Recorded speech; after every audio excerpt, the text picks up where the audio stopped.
Here we are once again, my brothers and sisters. Thank you again for attending another Living Hope Today Bible study this morning. I'm so grateful you're here. And, I've been doing this for probably a little over 6 years now.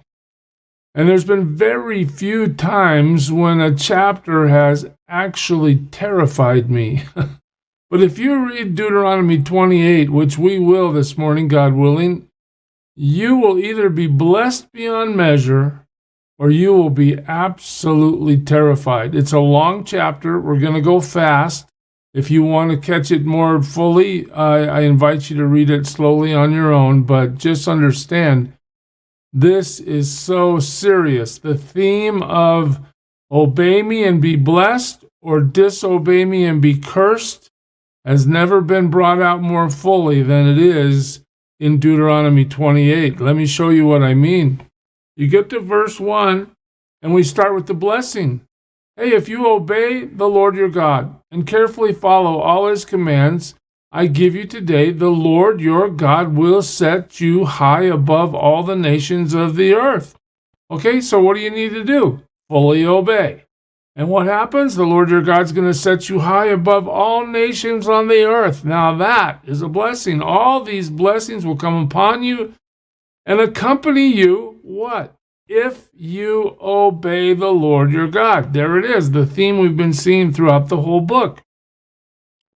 God, what are you going to do if we obey you? Well, you'll be blessed in the city. You'll be blessed in the country. The fruit of your womb will be blessed, the crops of your land and the young of your livestock, the calves of your herds and the lambs of your flocks. What do you see? Blessed, blessed, blessed. Why? Because of obedience. Your basket and your kneading trough will be what? It'll be blessed. Oh man, you will be blessed when you come in and blessed when you go out. You see the theme here for obedience? The Lord will grant that the enemies who rise up against you will be defeated before you. They will come at you from one direction, but flee from you in 7. So you're going to be blessed. Your produce, your livestock, your food source, your enemies are going to be fleeing from you. The Lord will send a blessing on your barns. Here it is, on everything you put your hand to, the Lord your God will bless you in the land he is giving you. Look at this. This is like a blank check for obedience. God is just overwhelming his people with blessing. The Lord will establish you as his holy people. Wow. That blessing is going to be known nationwide and in the heart of God as well. As he promised you on oath, if you keep the commands of the Lord your God and walk in his ways. But, do you see that word that just got circled right there? If. If. What is if? If is a condition. If the condition is met, then the blessings follow. If the condition is not met, what happens? Well, verse 10, all the peoples on earth are going to see that you're called by the name of the Lord. They're going to fear you. The Lord's going to grant you abundant prosperity. This is if you obey. In the fruit of your womb, the young of your livestock, and the crops of your ground, in the land he swore to you, to your forefathers to give you. This is such a blessing. Then the Lord will open the heavens, the storehouse of his bounty, to send rain on your land in season and to bless all the work of your hands. You will lend to many nations, but will borrow from none. The Lord will make you the head, not the tail. If you pay attention to the commands of the Lord, there's that if again. If you pay attention to the commands of the Lord your God that I give you this day and carefully follow them, you will always be at the top, never at the bottom. Do not turn aside from any of the commands I give you today, to the right or to the left, following other gods and serving them. However, if you do not obey the Lord, now we're going to flip the coin over. We're going to see what happens if we say, God, you're not enough. God, we're not going to follow you. God, we could care less what you say because we want to do what we think is right. Oh, have you ever heard of a culture that has stated that? Well, I know I live in one. If you don't obey the Lord, what's going to happen? Well, if you don't obey the Lord your God and do not carefully follow all his commands and decrees I'm giving you today, these what? these curses will come upon you and overtake you. So here are the consequences for disobedience, and this goes deep for the next 50 verses. You will be cursed in the city and cursed in the country. Your basket and your kneading trough will be cursed. The fruit of your womb will be cursed. The crops of your land and the calves of your herds and the lambs of your flocks, you will be cursed when you come in, and cursed. Do you see a word that keeps coming up? How about that word? Cursed. In other words, to disobey God is to make yourself an enemy of God. And to be an enemy of God is to be cursed. And to be cursed is to suffer. To suffer for not giving the Lord what he wants. The Lord will send on you curses, confusion, and rebuke in everything you put your hand to, until you are destroyed and come to sudden ruin because of the evil you have done in forsaking him. Again, there it is. You chose evil instead of obedience. The Lord will plague you. This doesn't say the consequences will, your decisions will lead you to a plague. No, the Lord will plague you. This is active. God will take measures against you. Wow. He'll plague you with diseases until he's destroyed you from the land you're entering to possess. Now that's a threat that's just absolutely terrifying when you say the Lord will strike you with wasting disease. So now we're talking about health, with fever and inflammation, with scorching heat and drought, with blight and mildew, which will plague you until you perish. The sky over your head will be bronze, the ground beneath you iron. Like, forget about all that rain and the blessing of the crops. The Lord will turn the rain of your country into dust and powder. It will come down from the skies until you are destroyed. The Lord will cause you to be defeated before your enemies. Well, now we talk about politics and war. You're going to lose the battle. You'll come at them from one direction, but flee from them in seven. Well, that was just the opposite for obedience, remember? And you'll become a thing of horror to all the kingdoms on earth. Wow. Your carcasses will be food for all the birds of the air and the beasts of the earth. There will be no one to frighten them away. The Lord will afflict you with the boils of Egypt and with the tumors, festering sores, and the itch from which you cannot be cured. The Lord will afflict you. Notice that this is active. God is actively taking measures against the disobedient. The Lord will afflict you with madness, blindness, and confusion of mind. At midday, you will grope about like a blind man in the dark. You'll be unsuccessful in everything you do. Day after day, you will be oppressed and robbed with no one to rescue you. You'll be pledged to be married to a woman, but another will take her and ravish her. You'll build a house, but you'll not live in it. You'll plant a vineyard, but you'll not even begin to enjoy its fruit. Your ox will be slaughtered before your eyes, but you will eat none of it. Your donkey will be forcibly taken from you and will not be returned. Your sheep will be given to your enemies, and no one will rescue them. Your sons and your daughters will be given to another nation, and you will wear out your eyes watching for them day after day, powerless to lift a hand. People that you don't know will eat what your land and labor produce. You will have nothing but cruel oppression all your days. Man, you see why I say this chapter is absolutely terrifying for those who disobey?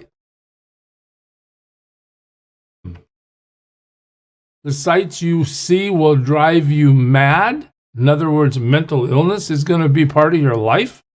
The Lord will afflict your knees and legs with painful boils that cannot be cured, spreading from the soles of your feet to the top of your head. The Lord will drive you and the king you set over you to a nation unknown to you or your fathers.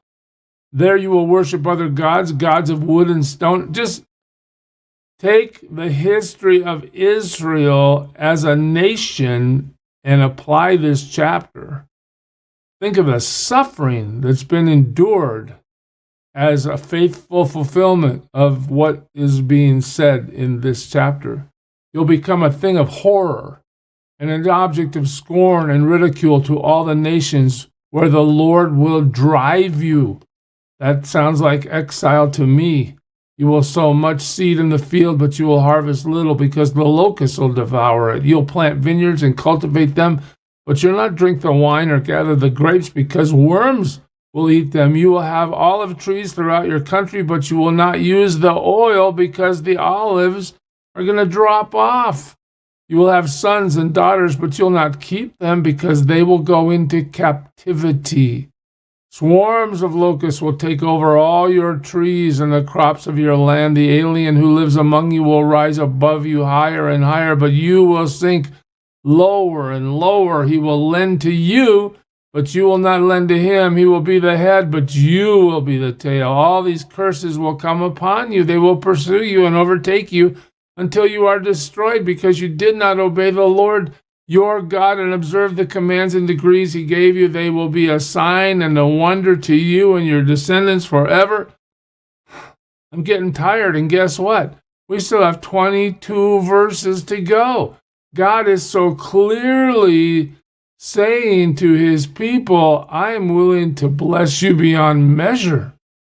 But if you choose to go the wrong way, excuse me, you are going to pay. Why? Because you did not serve the Lord your God joyfully and gladly in the time of prosperity. Therefore, in hunger and thirst and nakedness and dire poverty, you will serve the enemies of the Lord. He will serve the enemies the Lord sends against you. He will put an iron yoke on your neck until he has destroyed you. Notice, the Lord sends the enemies against you.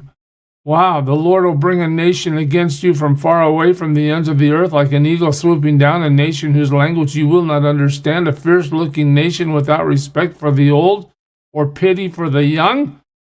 Could that be Assyria? Could that be Babylon? They will devour the young of your livestock and the crops of your land until you are destroyed. They will leave you no grain, new wine or oil, nor any calves of your herds or lambs of your flocks until you are ruined. They will lay siege to all the cities throughout your land until the high fortified walls in which you trust fall down. They will besiege all the cities throughout the land the Lord your God is giving you because of the suffering that your enemy will inflict on you during the siege. You will eat the fruit of the womb. Wow. The flesh of the sons and daughters the Lord your God has given you. In other words, starvation is going to cause you to eat your children. Even the most gentle and sensitive man among you will have no compassion on his own brother or the wife he loves or his surviving children. And he will not give to one of them any of the flesh of his children that he is eating. It will be all that he has left because of the suffering your enemy will inflict on you during the siege of all your cities. Do you see why I'm telling you this chapter is just absolutely terrifying? You get what happens to us if we tell God we're not going to serve him? We're not going to obey him? The most gentle and sensitive woman among you, so sensitive and gentle that she would not venture to touch the ground with the sole of her foot, will begrudge the husband she loves and her own son or daughter, the afterbirth from her womb and the children she bears, for she intends to eat them secretly during the siege and in the distress that your enemy will inflict on you in your cities. If you do not carefully follow all the words of this law which are written in this book, and do not revere this glorious and awesome name, the Lord your God, the Lord will send fearful plagues on you and your descendants, harsh and prolonged disasters and severe and lingering illnesses. He will bring upon you all the diseases of Egypt that you dreaded, and they will cling to you. The Lord will also bring on you every kind of sickness and disaster not recorded in this book of the law until you are destroyed. Man, don't let God be your enemy. You who were as numerous as the stars in the sky will be left but few in number, because you did not obey the Lord your God. There it is. How much more clearly can he say it? And just think of the consequences for disobedience. Just as it pleased the Lord to make you prosper and increase in number, so it will please him to ruin and destroy you. So guess what? Israel, your favor with God isn't about your sons of Abraham. God doesn't mind destroying weakness no matter whose bloodline you're in. God's going to destroy evil. He's going to destroy wickedness. And he's going to take pleasure in destroying it. You'll be uprooted from the land you are entering to possess. Boy, that's a prophecy, isn't it? And the Lord will scatter you among all nations. That's a prophecy. And from one end of the earth to the other, there you will worship other gods, gods of wood and stone, which neither you nor your fathers have known. Among those nations you will find no repose, no resting place for the sole of your foot. There the Lord will give you an anxious mind, eyes weary with longing, and a despairing heart. Oh, that's depressing. And you will live in constant suspense, filled with dread, both night and day, never sure of your life. In the morning you will say, if only it were evening, and in the evening, if only it were morning, because of the terror that will fill your hearts and the sights that your eyes will see. The Lord will send you back in ships to Egypt on a journey I said you should never make again. There you will offer yourselves for sale to your enemies as male and female slaves. Wow, but no one will buy you. Hey, there's 68 verses of Deuteronomy 28. I'm not a theologian. I'm not a scholar. But I think I can pick up on the theme here. Obey God, be richly blessed in every area of your life. Disobey God and suffer horribly. What a terrible consequence for ignoring what God has said. Let's you and I do our best to obey him today. God bless you, church. Serve him well. Who is it who for sinners shed his blood, and now for cleansing all can plunge beneath that flood? It's Jesus.